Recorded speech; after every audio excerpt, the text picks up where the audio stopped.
Hey, what's up, guys? I'm Kirk Moose, and this is Toby Downs with another episode of Reclaim Your Life. We're so excited to be again with you today. Today, we're going to talk about a little bit of an uncomfortable topic, but it's really going to be based on the 80-20 rule. Toby, do you want to get into some of the details about what we're going to talk about today? Yeah, absolutely. So I've discovered through experience, as we've talked about, we both have experiences in this area, but also through quite a bit of reading and research. There's some guidelines that I have come across and you and I have discussed that seem to hold pretty universally true.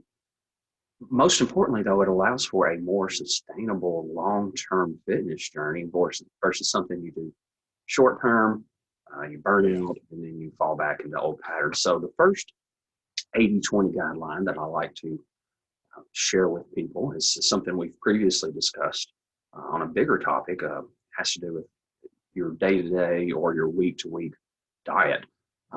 So we've talked about the concept of treat before, and in general, I like to view food as fuel. It fuels the exercise we do, it fuels the sleep we get, all things that we've previously discussed. But you also have to have some of the things you enjoy. So I try to do an 80% healthy, whole grain, natural, good, nutritious food. And then that alleviates the stress and the guilt from the 20%. People call them cheat meals, people call them treats or snacks or whatever. But if you're eating, four good things or four good meals for every one, maybe not as good, I think that allows, and I've seen in my own experience, for a more long-term sustainable lifestyle where you're viewing food as fuel versus just something you're consuming because you're bored or some other reason. So there's a broader 80-20 guideline, and this can be a more uncomfortable topic, so I'm going to leave it for Kirk to discuss.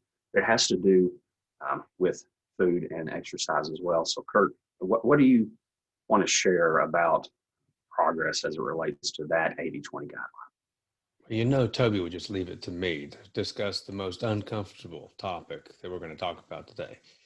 And really what it comes down to is none of us really want to discipline ourselves.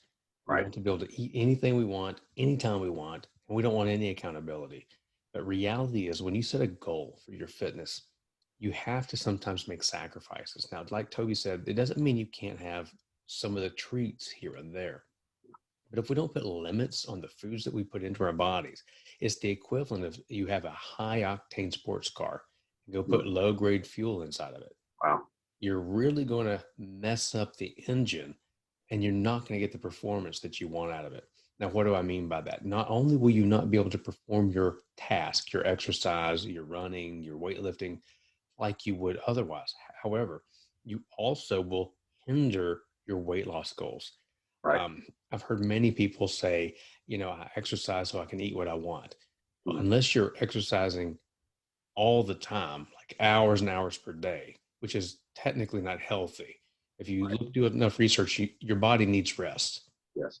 And if you don't have enough rest, you're actually hurting yourself versus doing your body justice.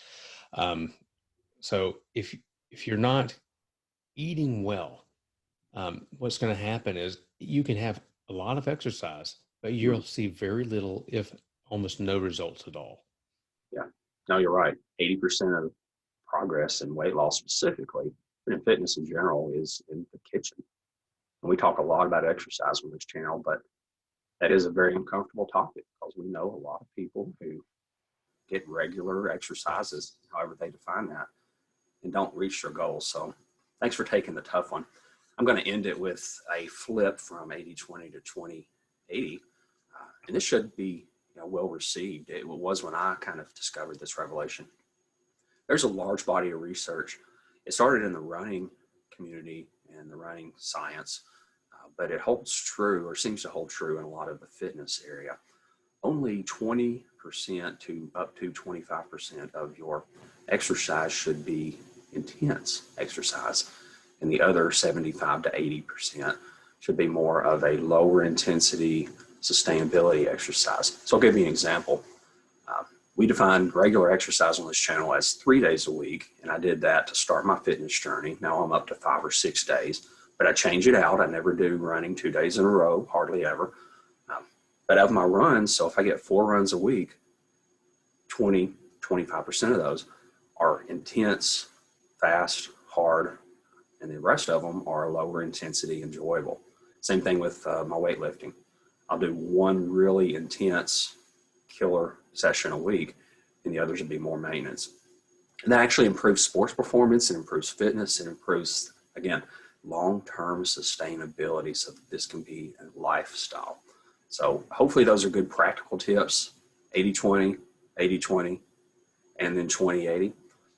Kirk, what do you think about people liking and subscribing? How will they do that so they can get more of these tips going forward? We got to make sure you hit that subscribe button down below us. And then after you hit the subscribe, hit that bell icon. That way, every time we release a new episode, that you'll get the notifications, because Google's not going to do that on their own. So Right. you're going to have to hit the subscribe button and then hit that bell notification so that the system will actually notify you when we release a new episode. Great conversation today.